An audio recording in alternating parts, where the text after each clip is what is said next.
সুপ্রিয় দর্শক, অনেকেই কমেন্ট করেছিলেন মিলন বাজার ভিডিও করতে, তো তাই আজকে মিলন বাজারে দেখুন ভিডিও করছি। মিলন বাজার থেকে আজকে পাহাড়পুরের রাস্তা দেখাতে চলেছি। এটা হচ্ছে মিলন বাজারের লোকেশান।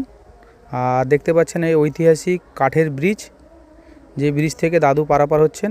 আর মিলন বাজারের মধ্যে ঐতিহাসিক সেই মন্দিরটার নাম আপনারা কি কমেন্ট করে জানাবেন, আমার ঠিক জানা নেই।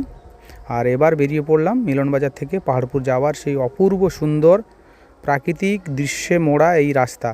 চারিদিকে আকাশমণি গাছের কি অপূর্ব সুন্দর সারি সারি দাঁড়িয়ে আছে গাছ, তাকে অতিক্রম করে ছুটতে চললাম আমরা পাহাড়পুরের দিকে। দেখুন কি অপূর্ব সুন্দর এই অপরূপ মনোরম দৃশ্য। আগে যদি কোনো দিন মিলন বাজারে যেতাম তাহলে আগেই উপভোগ করতে পারতাম, বাট যেতে তো পেরেছি। উপভোগ করতে খুব দারুণ লাগছে।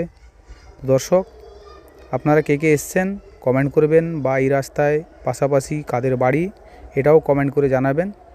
দেখুন সে অপরূপ সুন্দর দৃশ্যে মোড়া। এবার বলতে বলতে এখান থেকে আর 4 কিলোমিটার বাকি পাহাড়পুরের রাস্তা।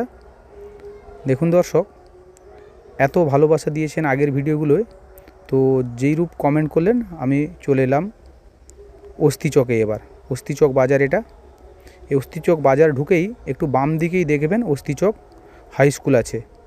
স্কুলের নামটা আপনারা সম্পূর্ণ সঠিকভাবে একটু কমেন্ট করবেন। রাস্তা যেতে যেতে ঠিকঠাক হয়তো বলতে পারছি না স্কুলের নামটা কি। তো দর্শক, অনেক স্মৃতি রোমন্থর আছে এই জায়গায়, যেনারা এখন হয়তো বাড়িতে থাকেন না, বাইরের পরিবেশে কোথাও কাজে ব্যস্ত থাকেন। তো দর্শক, ভিডিওটি ভালো লাগলে লাইক, কমেন্ট এবং শেয়ার করবেন। দেখছেন এই হচ্ছে সেই স্কুল। এখান থেকে পড়াশোনা করে অনেকে অনেকভাবে নিজেকে সুপ্রতিষ্ঠিত করেছেন।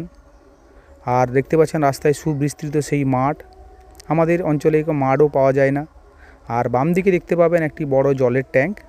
আর সেখান থেকে পেরিয়ে দেখুন কি অপূর্ব সুন্দর এই মনোরম প্রাকৃতিক পরিবেশে মোড়া আকাশমণি গাছের সারি সারি দাঁড়িয়ে থাকার মধ্য দিয়ে রাস্তা চলে দেখুন কি অপরূপ সুন্দর, মানে প্রকৃতির প্রেমে হারিয়ে যাওয়ার এক অনন্য নিদর্শন।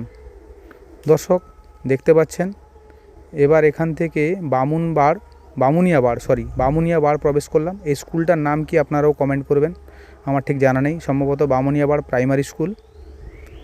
আর তারপরে দেখুন ইউক্যালিপটাস গাছের সারি সারি জঙ্গল, কি অপূর্ব সুন্দর। আর ডান দিকে বয়ে গেছে খাল, আবার একটি মাঠ।